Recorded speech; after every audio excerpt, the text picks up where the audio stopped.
Bismillahirrahmanirrahim. Assalamualaikum warahmatullahi wabarakatuh. Selamat pagi rekan-rekan semuanya.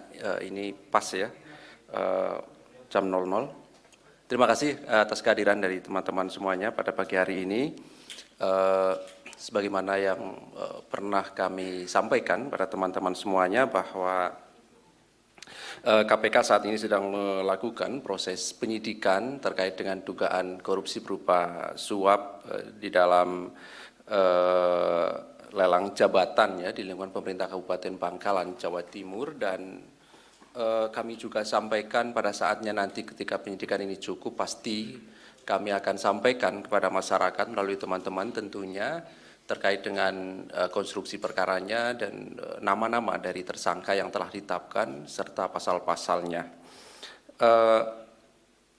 Pagi hari ini hadir pimpinan KPK, Pak Ketua dan juga Deputi Penindakan, Pak Karyoto, yang nanti akan menyampaikan perkembangan dari proses penyidikan perkara ini yang tadi juga sudah kami sampaikan kepada teman-teman bahwa kami melakukan pemeriksaan terhadap para tersangka dan juga melakukan penangkapan terhadap pihak-pihak dimaksud. Nanti akan disampaikan poin-poin tersebut oleh Pak Ketua dan setelahnya seperti biasa kami beri kesempatan 3 orang penanya diutamakan terkait dengan perkara ini, ya tentunya. Kemudian bila kemudian nanti masih ada waktu dan teman-teman ingin bertanya terkait dengan penanganan perkara yang sedang ditangani oleh KPK nanti di sesi berikutnya tentunya. Baik, kami silakan Pak Ketua untuk menyampaikan beberapa poin dimaksud.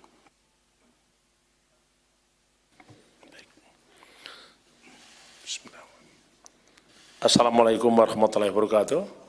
Selamat pagi dan salam sejahtera untuk kita semua. Om Swastiastu, Salam, Namo Buddhaya, Salam Kebajikan. Rekan-rekan jurnalis, wartawan, dan segenap media yang selalu setia mengikuti aktivitas dan kerja-kerja KPK sampai dengan tengah malam seperti ini pun rekan-rekan masih menunjukkan kesetiaan di dalam mengikuti aktivitas KPK. Untuk itu saya menyampaikan apresiasi yang sebesar-besarnya dan juga menyampaikan salam sehat, salam anti korupsi untuk seluruh anak bangsa. Pada malam hari ini perkenankan kami akan menyampaikan perkembangan penanganan perkara khususnya terkait dengan perkara dugaan tindak pidana korupsi berupa pemberian dan penerimaan hadiah atau janji oleh penyelenggara negara atau yang mewakili terkait dengan lelang jabatan di pemerintahan Kabupaten Bangkalan, Jawa Timur. Untuk selengkapnya akan kami sampaikan sebagai berikut. Hari ini tanggal 8 Desember 2022, tentu kita sama-sama mengikuti dari sejak sore tadi. Saya dengar rekan-rekan sudah mengikuti dan lebih lengkapnya malam hari ini kami sampaikan. Hal yang ingin kami sampaikan adalah terkait dengan penyidikan perkara dugaan tindak pidana korupsi berupa pemberian dan penerimaan hadiah atau janji oleh penyelenggara negara atau yang mewakili terkait dengan lelang jabatan di pemerintahan Kabupaten Bangkalan, Jawa Timur. Tugas-tugas KPK dalam rangka salah satunya adalah menerima laporan pengaduan masyarakat, kita terima dan tentu kita akan tindak lanjuti dengan pengumpulan informasi dan data sehingga kita dapat menduga telah terjadinya suatu peristiwa pidana khususnya adalah tindak pidana korupsi berdasarkan adanya bukti permulaan yang cukup. Maka tentu kita bekerja keras secara intensif melakukan penyelidikan dan penyidikan. Hal ini perlu kita lakukan dalam rangka mencari, mengumpulkan keterangan-keterangan dan bukti-bukti yang sehingga dengan bukti-bukti tersebut akan membuat terangnya suatu peristiwa pidana dan kita menemukan tersangka. Dan malam hari ini terkait dengan perkara yang diduga terjadi pemberian dan penerimaan hadiah atau janji di Kabupaten Bangkalan, kami telah menemukan dan menetapkan sebagai tersangka sebagai berikut. Ada 6 tersangka yang antara lain pertama adalah kami sebut saja RA-LAI, yaitu Bupati Bangkalan periode 2018-2023. Yang kedua adalah IEL, Kepala Badan Kepegawaian dan Pengembangan Sumber Daya Aparatur Kabupaten Bangkalan. Yang ketiga adalah WY, Kepala Dinas Pekerjaan Umum dan Penataan Ruang Kabupaten Bangkalan. Yang keempat adalah AM, Kepala Dinas Ketahanan Pangan Kabupaten Bangkalan. Yang kelima HJ, Kepala Dinas Pemberdayaan Masyarakat dan Desa Kabupaten Bangkalan. Yang keenam SH, Kepala Dinas Perindustrian dan Tenaga Kerja Kabupaten Bangkalan. Adapun tadi hari Rabu tanggal 7 bulan 12, tim penyidik melakukan pemanggilan terhadap para tersangka dan telah dilakukan pemeriksaan permintaan keterangan sebagai tersangka di Markas Komando Polda Jawa Timur. Selesai dilakukan pemeriksaan, selanjutnya tim penyidik melakukan upaya paksa berupa penangkapan terhadap para tersangka. Dan penangkapan ini kita lakukan di dalam upaya untuk kepentingan penyidikan, dan lebih penting lagi adalah mempercepat proses penyidikan serta penyelesaian perkara. Dan tentu kita paham bahwa ada prinsip the sunrise and the sunset principle. Yang berikutnya adalah tersangka kita bawa ke Jakarta, dan malam hari ini kita sampaikan kepada publik tentang apa-apa saja perbuatan para tersangka dan konstruksi perkara, berikut juga pasal yang dilanggar. Terkait dengan kepentingan penyidikan, tim penyidik melakukan penahanan. Jadi penahanan yang dilakukan karena bukti yang cukup para tersangka masing-masing selama 20 hari ke depan. Pertama adalah RA-LAI ditahan di rutan KPK di Gedung Merah Putih. IEL ditahan di rutan KPK pada cabang Pomdam Jaya Guntur. WY ditahan di Rumah Tahanan Negara KPK pada Pomdam Jaya Guntur. AM ditahan di rutan KPK pada Pomdam Jaya Guntur. HJ ditahan di rutan KPK di Kapling C1 Gedung ACLC. SH juga dilakukan penahanan di rutan KPK Kapling C1 Gedung ACLC. Adapun konstruksi perkara sebagai berikut. Saudara RA-LAI dalam jabatannya selaku Bupati Bangkalan periode 2018-2023 memiliki kewenangan, diantaranya salah satunya adalah dapat melakukan, memilih dan menentukan langsung kelulusan para ASN di Pemkab Bangkalan yang mengikuti seleksi maupun lelang jabatan. Pada kurun waktu 2019 sampai 2022, pemerintah Kabupaten Bangkalan atas perintah Saudara Bupati Bangkalan RA-LAI membuka formasi seleksi pada beberapa posisi jabatan di tingkat jabatan pimpinan tinggi JPT, termasuk juga jabatan-jabatan promosi untuk eselon 3 dan 4.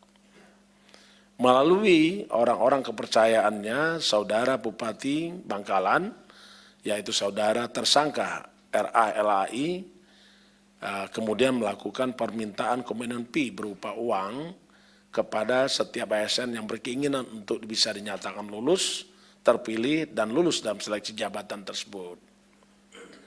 Adapun ASN yang mengajukan diri dan sepakat untuk memberikan sejumlah uang, sehingga dipilih dan dinyatakan lulus oleh tersangka Bupati Bangkalan RA-LAI, yaitu Saudara IEL.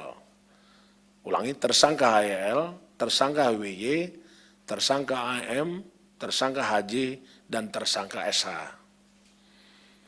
Mengenai besaran komitmen fee yang diberikan dan diterima tersangka Bupati Bangkalan RA-LAI melalui orang kepercayaannya bervariasi sesuai dengan posisi jabatan yang diinginkan. Untuk dugaan besaran nilai commitment fee tersebut dipatok di antara berkisaran 50 juta sampai dengan 150 juta. Yang teknis penyerahannya secara tunai melalui orang kepercayaan tersangka Bupati Bangkalan RA.LAI. Selain itu, ada juga penerimaan sejumlah uang lain yang dilakukan atau diterima oleh saudara tersangka Bupati Bangkalan RA.LAI karena turut serta dalam pengaturan beberapa proyek di seluruh dinas di pemerintah Kabupaten Bangkalan. Dan komitmen fee-nya berkisar sebesar 10% dari setiap nilai anggaran proyek.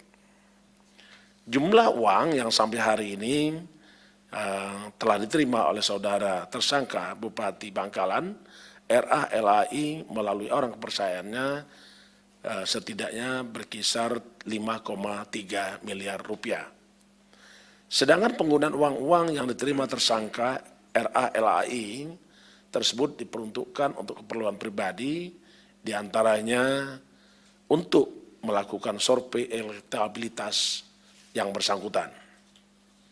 Di samping itu, tersangka RA.LAI juga diduga menerima pemberian lainnya, diantaranya dalam bentuk gratifikasi dan hal lain. Hal ini akan dilakukan pendalaman oleh penyidik KPK. Atas perbuatan para tersangka, kami sampaikan sebagai berikut.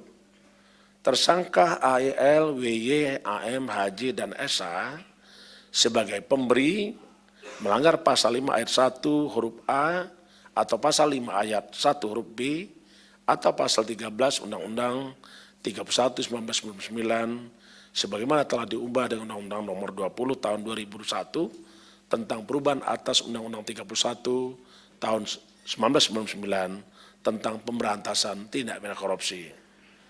Sedangkan saudara tersangka RA.LAI sebagai penerima melanggar pasal 12 huruf A atau pasal 12 huruf B atau pasal 11 dan atau pasal 12 B besar Undang-Undang 31 tahun 99 sebagaimana telah diubah dengan Undang-Undang Nomor 20 tahun 2001 tentang perubahan atas Undang-Undang 31 tahun 99 tentang pemberantasan tindak pidana korupsi.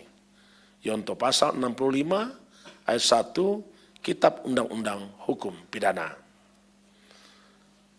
Pada kesempatan ini tentu kami mengajak kepada seluruh kepala daerah untuk terus menghindari perilaku koruptif dan di dalam pelaksanaan tugasnya jangan sekali-sekali untuk melakukan korupsi. Terutama di bidang pembinaan manajemen ASN, para kepala daerah kami minta dan kami perintahkan untuk mempedomani prinsip-prinsip good government dan clean governance. Yang selanjutnya, pada kesempatan ini pula kita sungguh banyak mengikuti beberapa kasus korupsi yang melibatkan kepala daerah, terutamanya terkait dengan jual beli jabatan. Dan ini merupakan salah satu tantangan kita bersama. Kami minta kepada masyarakat apabila ada penyelenggara negara, kepala daerah, ataupun siapapun dia yang melakukan tindak korupsi agar melaporkan kepada KPK. Dan KPK tidak akan pernah berhenti untuk melakukan upaya-upaya pencegahan, baik melalui monitoring terhadap penyelenggaraan pemerintah negara. Sebagaimana tugas pokok KPK pasal 6 huruf C, yaitu melakukan monitoring atas penyelenggaraan pemerintah negara. Terakhir kami ingin menyampaikan penghargaan dan terima kasih, apresiasi kepada rekan-rekan dari kepolisian, khususnya Polda Jawa Timur yang telah membantu dan mendukung proses penyidikan yang telah dilakukan oleh KPK. Sekian yang kami sampaikan. Saya akhiri, wassalamualaikum warahmatullahi wabarakatuh. Om Santi Santi Santi Om. Terima kasih Pak Ketua yang telah menyampaikan perkembangan dari penyidikan perkara ini yang pada prinsipnya pagi hari ini KPK mengumumkan 6 orang sebagai tersangka dan kemudian dilakukan penahanan sampai tanggal 26 Desember 2022. Silakan 3 orang penanya, 1, 2, 3. Oke, Mas Mario ya. Oke, silakan Mas Mario. Ya, terima kasih atas kesempatannya Pak Ketua, Pak Bupati.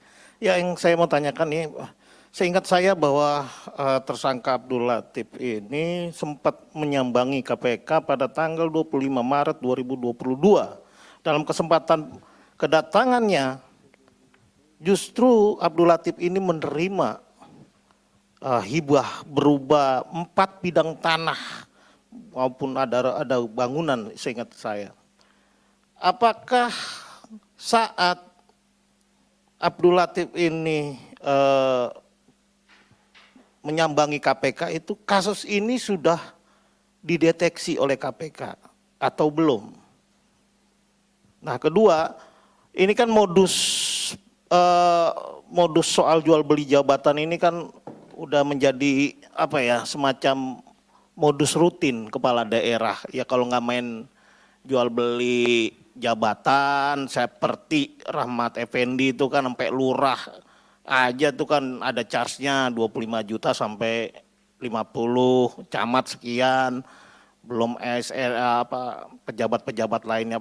Nah, apakah KPK sudah mendeteksi tidak hanya ASN atau pejabat di lingkup Pemkab yang memang tidak terbatas eselon 3 atau 4 misalkan. Apakah KPK sudah mendeteksi ke sana soal dugaan-dugaan korupsi atau suap dan gratifikasinya? Nah, kedua, apakah KPK juga telah melihat ada indikasi yang sama yang dilakukan tersangka Abdul Latif ini seperti ayahnya yang lakukan dulu? Amin Imron yang dulu bermain soal dugaan kasus di BUMD, terutama soal fasilitas infrastruktur gas waktu itu kan.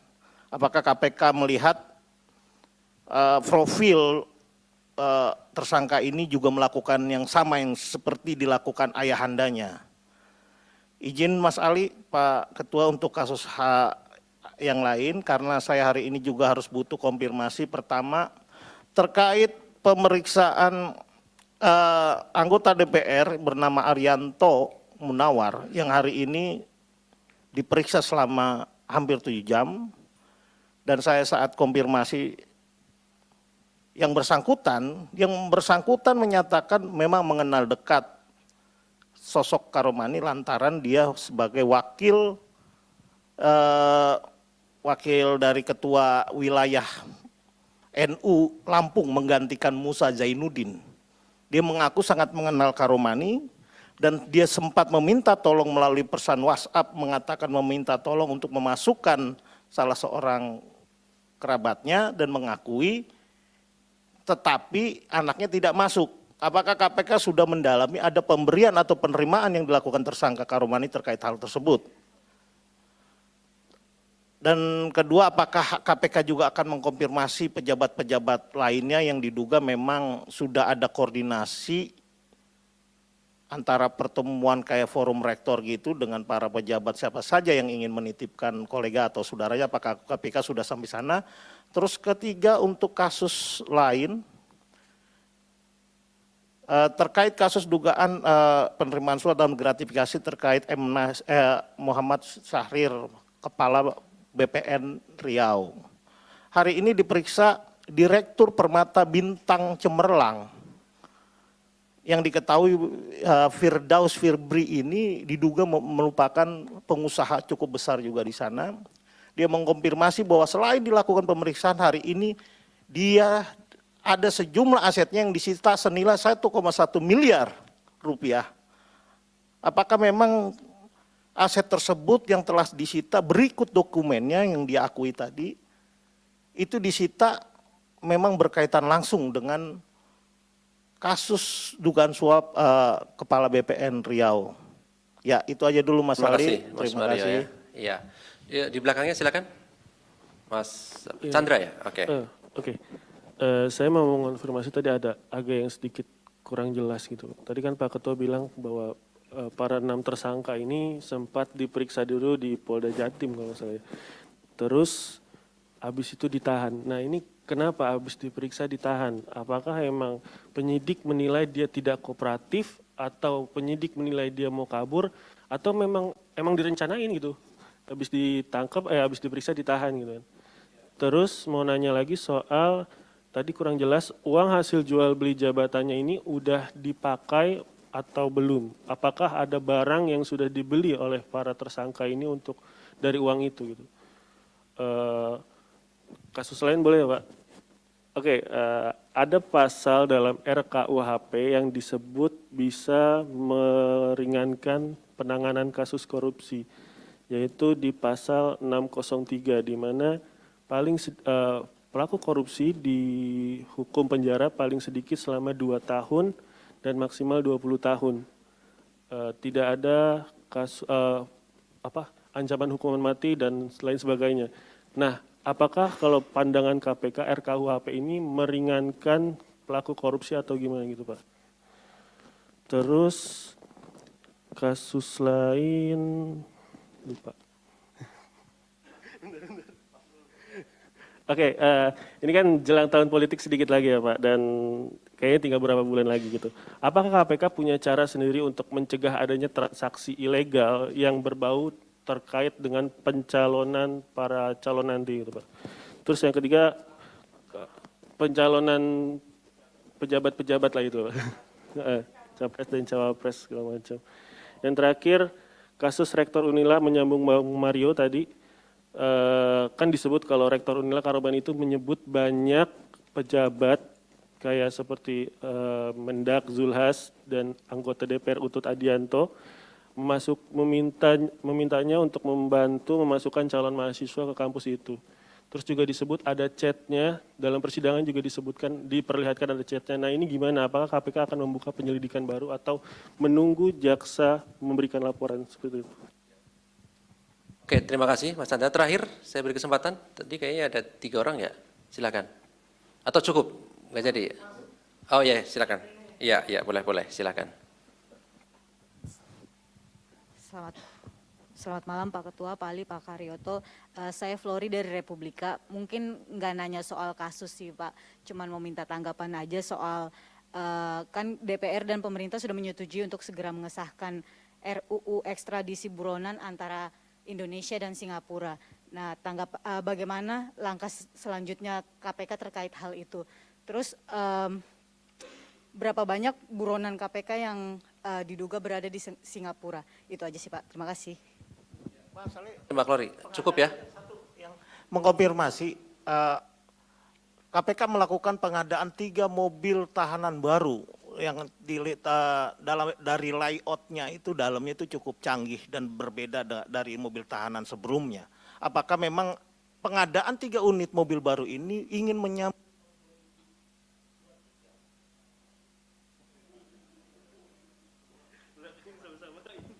ya, apakah ini akan menyambut 2023? Bahwa setahu saya pengadaan ini belum lama ya. Sebelumnya KPK sudah lakukan pengadaan dengan mobil tipe Innova itu cukup banyak, ada 7 atau 8 mobil tahanan. Yang sebelumnya juga ada pengadaan ELEP 4 atau 5 ELEP. Nah, ini belum selesai, rasanya belum ganti ban lah isinya. Kok udah melakukan pengadaan lagi? Apakah ini mengindikasikan akan banyak tangkapan di tahun depan? Ini setahu saya ini anggaran tahun berapa nih pengadaan 3 unit mobil ELEP ini yang diproduksi oleh APT API atau Ambulan Pintar Indonesia yang kantornya showroomnya ada di sekitar Babelan Bekasi. Nah ini kan memang dia memiliki lisensi untuk memproduksi mobil-mobil tahanan yang up to date ya. Kira-kira apakah memang pengadaan yang cukup cepat ini mengindikasikan bahkan akan banyak tangkapan di tahun berikut atau mungkin di belakang ini bagian dari perhitungan KPK akan membutuhkan banyak mobil tahanan sehingga harus ada pengadaan. Ya itu aja, makasih Pak Ketua, Pak Deputi. Baik, terima kasih 3 orang penanya ya, Mas Mario, Mas Chandra, Mbak Flori ya. Oke, baik.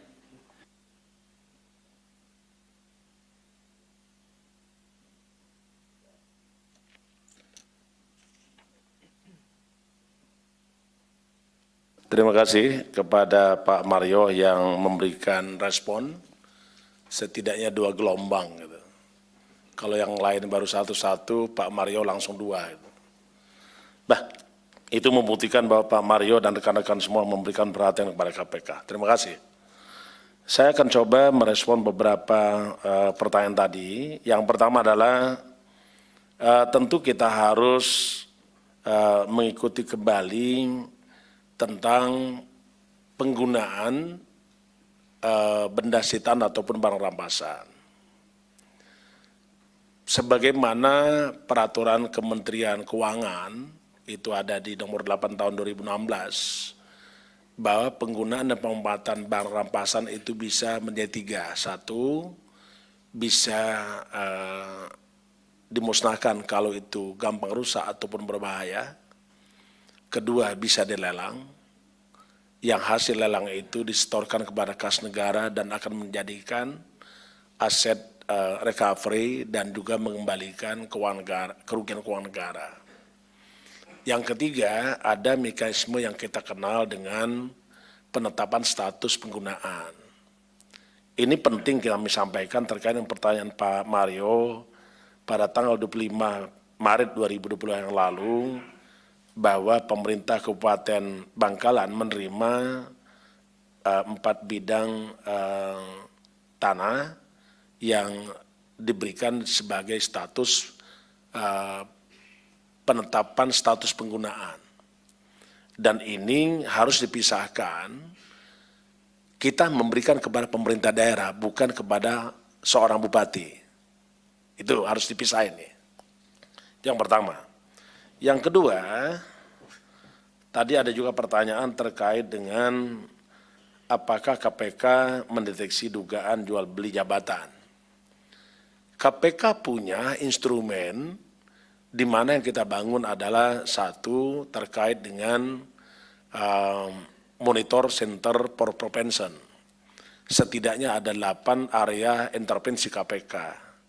Yang salah satunya adalah manajemen ASN. KPK bekerja sama dengan Kementerian, Menpan RB, KSN maupun BKN, sehingga KPK paham kapan dilakukan seleksi jabatan tinggi pertama maupun madya. Kapan juga dilakukan rekrutmen terhadap ASN. Itu kita dapat jadwal-jadwal itu. Sehingga tentu memudahkan bagi KPK untuk mengikuti semua proses-proses terkait dengan manajemen ASN. Yang berikutnya, KPK juga tadi apakah bupati ada kaitan dengan orang tua tersangka gitu ya. Saya ingin katakan setiap seseorang yang diduga telah melakukan suatu peristiwa pidana tentu diawali dengan proses penyelidikan, yaitu serangkaian tindakan penyelidik dalam rangka menemukan suatu peristiwa guna dilakukan penyidikan. Dan setelah dilakukan penyidikan, maka kita akan menemukan barang bukti, keterangan, sehingga membuat terangnya suatu peristiwa pidana dan menemukan tersangka. Tentu kalau ingin membuktikan apakah ada keterkaitan atau tidak, karena pada prinsipnya pelaku tindak pidana itu harus kita buktikan setidaknya memenuhi unsur-unsur yang disebut dengan pelaku.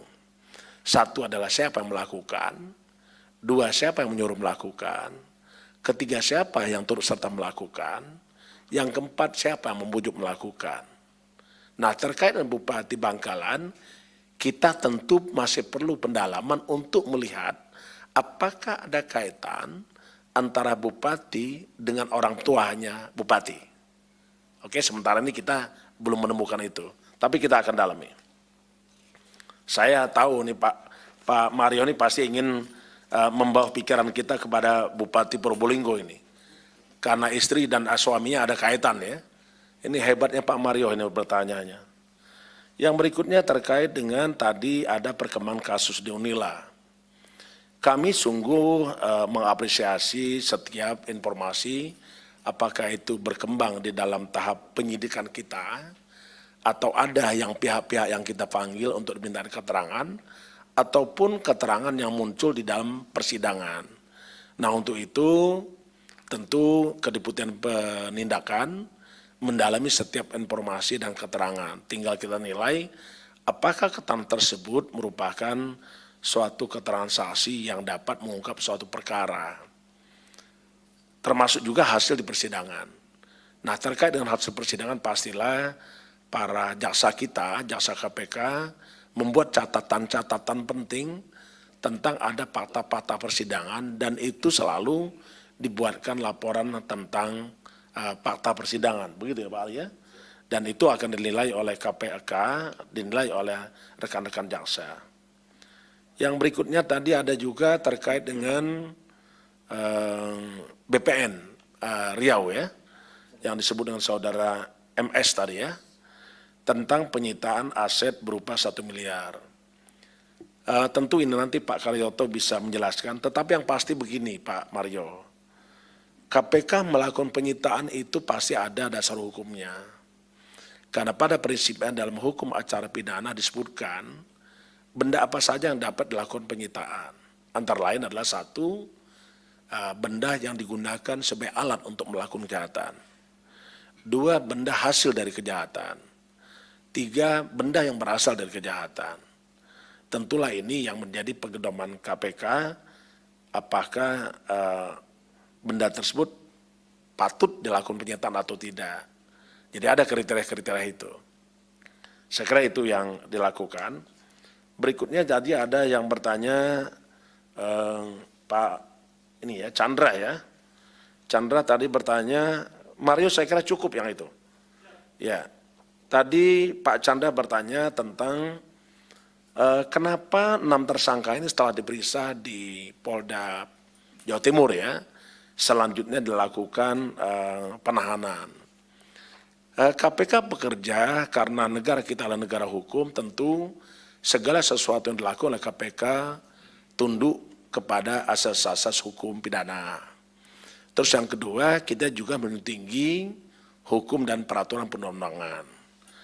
Nah, seketika seseorang kita lakukan penahanan, tentulah sudah memiliki cukup bukti. Karena dalam pasal 21 disebutkan tentang bahwa penahanan itu dilakukan setidaknya ada beberapa alasan. Apakah itu kita ada, yang pertama tentu bukti yang cukup. Itu sudah ada. Yang kedua alasan kita karena bisa saja ada kekhawatiran dia melarikan diri. Yang kedua kita khawatir dia merusak barang bukti.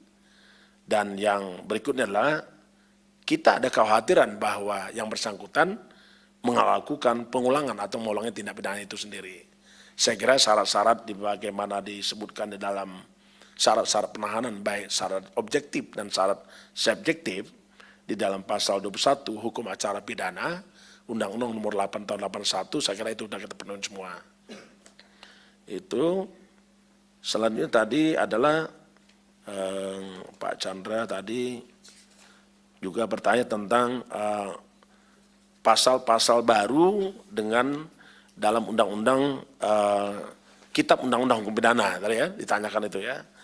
Saya tentu ingin menggarisbawahi bahwa di dalam undang-undang hukum pidana saya kira ada kaitan, mungkin kita bisa baca di dalam pasal 620 di situ ada. Di situ disebutkan bahwa ada ketentuan yang mengatakan pada saat undang-undang ini diberlakukan, maka ketentuan di dalam bab tentang tindak pidana khusus dalam undang-undang ini disebutkan begitu, dilaksanakan oleh lembaga negara penegak hukum berdasarkan tugas dan kewenangan yang diatur dalam undang-undang masing-masing. KPK berlandaskan pada Undang-Undang 30 tahun 2002 yang telah diubah dengan Undang-Undang nomor 19 2019 dan juga KPK diberikan mandat di situ di dalam pasal 14 Undang-Undang Tindak Pidana Korupsi disebutkan bahwa setiap orang yang melanggar ketentuan undang-undang yang secara tegas menyatakan bahwa pelanggaran terhadap ketentuan undang-undang tersebut sebagai tindak pidana korupsi berlaku ketentuan undang-undang yang diatur undang-undang ini. Jadi kita tidak ada kekhawatiran. Boleh saja silakan ada undang-undang pasal-pasal tertentu yang mengatur tentang bisa yang disebut dengan korupsi di undang-undang kitab undang-undang pidana, tetapi kita punya undang-undang tersendiri tentang tindak pidana korupsi dan itu kita punya kewenangan tidak mengganggu terkait dengan penegakan hukum khususnya pemberantasan tindak pidana korupsi. Itu saya kira pandangan saya yang perlu saya sampaikan pada rekan-rekan semua. Saya kira itu ya. Atau ada lagi? Cukup ya? Ekstradisi, baik. Nah, terkait dengan ekstradisi tadi, tentu kami KPK menyambut baik. Menyambut baik tentang pengesahan ekstradisi Indonesia dengan Singapura. Kita berharap ini akan mempermudah terkait dengan pencarian dan penangkapan serta penyerahan para pelaku kejahatan tindak korupsi yang saat ini kita punya ada 5, seingat saya ada 5. Ada 5 DPO KPK. Ada yang disebut dengan PT atau sekarang namanya disebut dengan TTP, udah ganti namanya. Ya. Jadi PT itu namanya sekarang adalah TTP. Ya. Ada juga yang disebut dengan IA, ada juga disebut dengan KK, ada disebut dengan HM, ada lagi satu lagi mungkin ya. Tapi saya setidaknya ada 5. Sekarangnya ada 5. Dulu 21 DPO KPK. Sekarang sisa 5 lagi. Dan itu menjadi PR kita bersama. Dan tentu kami akan tindak lanjuti, tentu akan kerjasama dengan kementerian terkait, khususnya Kementerian Kumham. Karena beberapa waktu lalu saya ketemu dengan Bapak Menkumham, Pak Yasona, sebelum ada undang-undang ekstradisi ini, saya sudah bicara. Dengan ada pengundangan ini tentu kita akan dilakukan tindak lanjut untuk melakukan komunikasi kembali bagaimana implementasi terhadap undang-undang tersebut. Dan kita juga akan bicara dengan rekan mitra KPK, yaitu KPK-nya Singapura. Kebetulan saya punya hubungan baik dengan Ketua KPK CPIB-nya Singapura, Pak Dennis. Jadi saya kira ini akan kita tindak lanjuti. Kalau terkait dengan pengadaan mobil tahanan, nanti silakan aja tanya ke Pak Sekjen ya, Pak Mario ya. Ya, saya kira ya. Ya. Nah, besok juga boleh ditanyakan dengan Pak Sekjen. Karena yang lihat mobil itu apa layak atau tidak itu adalah Kepala Biro Umum. Oke, makasih.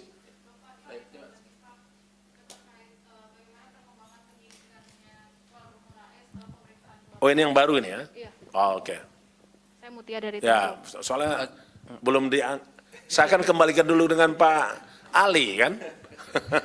Sebentar dulu, Iya. sabar dulu ya. Ini dulu selesai 3, dulu. saya kembalikan ke Pak Ali. Ya. Baik, terima kasih Pak Ketua. Mohon izin Pak Karyoto, ada yang mau ditambahkan Pak dari pertanyaan yang pertama tadi? Cukup Pak ya? Baik, kalau cukup saya beri kesempatan terakhir ya. Oke, silakan. Untuk kasus Formula E, Pak, kelanjutan dari penyidikan ini gimana setelah pemanggilan Bapak Anies?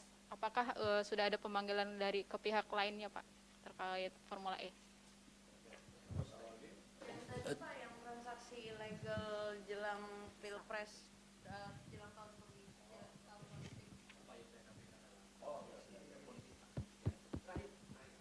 Saya mau nanya soal LNG, Pak. Saya Mirza dari Tempo ingin nanya, di konvers kemarin kalau nggak salah Pak Karyoto sempat bilang kasus korupsi LNG itu udah ada 6 tersangka. Nah, dari 6 ini apakah akan dilakukan pencekalan? Karena sejauh ini kan KPK baru 4 orang yang dicekal kalau nggak salah. Terus yang kedua soal Pak Lukas Akindembe, ini kan katanya pengen berobat ke luar negeri, apakah KPK akan memberi izin atau gimana? Soalnya katanya kuasa hukumnya kan kesehatannya makin memburuk, Pak. Terima kasih, Pak. Saya kira cukup ya pertanyaan-pertanyaannya. Baik.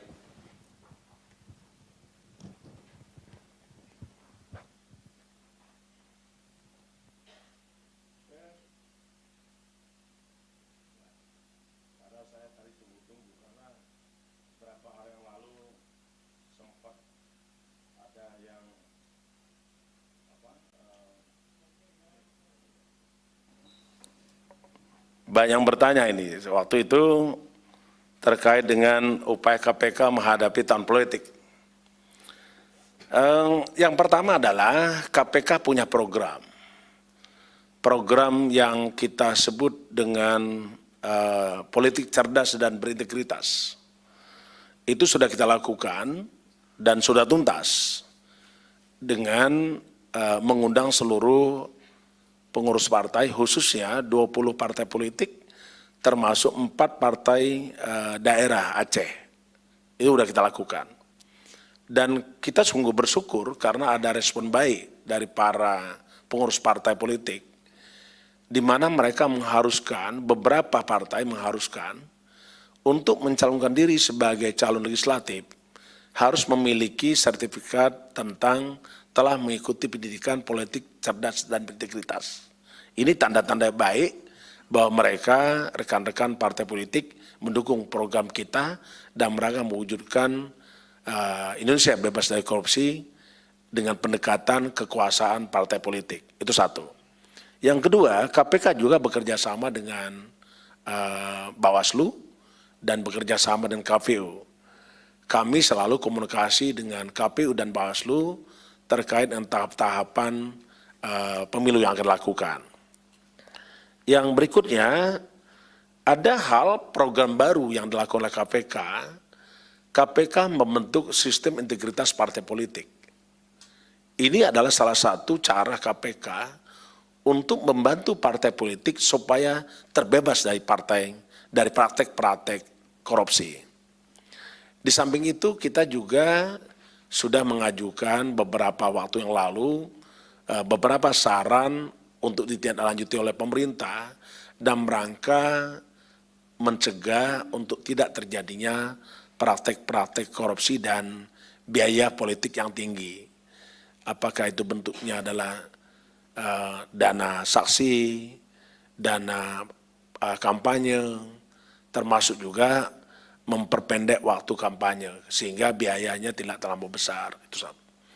Tapi apapun yang dilakukan oleh KPK tentulah sangat juga bergantung kepada masyarakat. Jangan sampai kita berteriak jangan ada money politik, ternyata masyarakat masih menerima juga. Yang seharusnya suara rakyat itu tidak diperjualbelikan. Kenapa tidak diperjualbelikan? Karena ada salah satu istilah yang kita sangat kenal, Vox Populi, Vox Dei. Di situ disebutkanlah suara rakyat, suara Tuhan. Kalau kita meyakini bahwa suara rakyat itu adalah suara Tuhan, maka tidak ada jual beli suara. Begitu ya Pak Mario ya? Ya. Tapi faktanya suaranya dijual itu. Padahal kita mengakui suara rakyat adalah suara Tuhan. Nah, maknanya seharusnya itu tidak boleh diperjualbelikan. Dan kami sudah sampaikan kepada para pihak, khususnya partai politik, tidak ada misalnya jual beli rekomendasi, jual beli untuk pendaftaran, ada harganya, tidak ada. Itu yang pertama. Yang kedua, ini tentang tersangka Lukas NMB. Kami sudah diberitahu oleh Direktur Penyidikan, ya Pak Karyoto ya, bahwa yang bersangkutan memang kondisi sakit. Itulah juga yang membuat kita datang ke sana. Karena kita ingin memastikan bahwa yang bersangkutan sakit. Ya kan? Nah, terkait dengan itu maka tentu kita akan fasilitasi dengan sesuai dengan ketentuan. Kami pernah menawarkan untuk penyembuhan sakitnya, karena ini yang pertama adalah bagaimana kita bisa menyelamatkan jiwa manusia. Setelah jiwa manusia itu selamat, baru kita melakukan proses penegakan hukum. Kita sekarang masih bekerja sama dengan Ikatan Dokter Indonesia untuk memastikan kondisi yang bersangkutan. Dan kami sudah dapat data bahwa Pak Lukas NMB pernah dirawat di rumah sakit RSPAD. Sehingga alternatif pertama adalah kita akan pengobatan di RSPAD. Kalaupun harus pengobatan ke luar negeri, maka harus dirujuk oleh rumah sakit RSCM ataupun RSPAD dan didampingi oleh dokter. Termasuk juga didampingi oleh penyidik KPK. Itu yang berikutnya adalah LNG nanti biar Pak Karyoto. Nah, terkait dengan Formula E, sebagaimana yang pernah disampaikan oleh para ekspos yang lalu, oleh Pak Alexander Marwata, bahwa penyelidikan Formula E tetap jalan, tidak pernah terganggu. Karena pada prinsip kerja KPK, KPK tidak pernah terganggu dengan kekuasaan manapun. Itu undang-undang menyebutkan. Jadi Komisi Pemberantasan Korupsi adalah lembaga negara dalam rumpun eksekutif dan dalam pelaksanaan tugas dan wewenangnya tidak terpengaruh kepada kekuasaan manapun. Coba nanti dicari lagi, Pak Alexander pernah ngomong seperti itu. Ya, jadi tidak ada pengaruh dengan hal-hal kegiatan-kegiatan lain. Karena pada prinsipnya apa yang dilakukan KPK, apa yang terjadi KPK ada penegakan hukum. Jadi nanti kalau masalah perkembangannya nanti kita akan sampaikan pada waktunya ya, tidak untuk sekarang. Oke? Ya, oke, silakan. Pak Karyoto yang ini apa tuh? LNG. Silakan. Terima kasih Pak Ketua. Langsung saja saya jawab. Biar tidak salah. Ya. Besok kami cek lagi masalah cekalnya. Tadi bilang 4 atau 6. Ya. Besok melalui Pak Ali secepat mungkin akan kami balas untuk informasi yang terakurat. Ya. Karena setahu kami, seingat kami 6. Ya. Masalah pencekalannya nanti kita lihat lagi. Makasih. Baik. Sekedar penutup, saya ingin menegaskan kembali rekan-rekan bahwa KPK bekerja sebagaimana asas-asas pelaksanaan tugas pokok KPK demi kepentingan umum, kepastian hukum, keadilan, transparan, proporsionalitas, dan tetap menjunjung tinggi hak asasi manusia. Karena itu, KPK tidak akan pernah mentersangkakan seseorang, kecuali seseorang tersebut karena perbuatannya dan atau keadaannya berdasarkan bukti permulaan patut diduga sebagai atau selaku tindak pidana. Jadi KPK tidak pernah mentarget seseorang untuk jadi tersangka, nggak ada. Itu yang harus dipastikan itu. Terima kasih. Baik, terima kasih Pak Ketua, Pak Karyoto yang telah menjelaskan dan memberikan tanggapan atas pertanyaan dari rekan-rekan semuanya. Dan saya kira cukup ya teman-teman, kita akhiri. Assalamualaikum warahmatullahi wabarakatuh.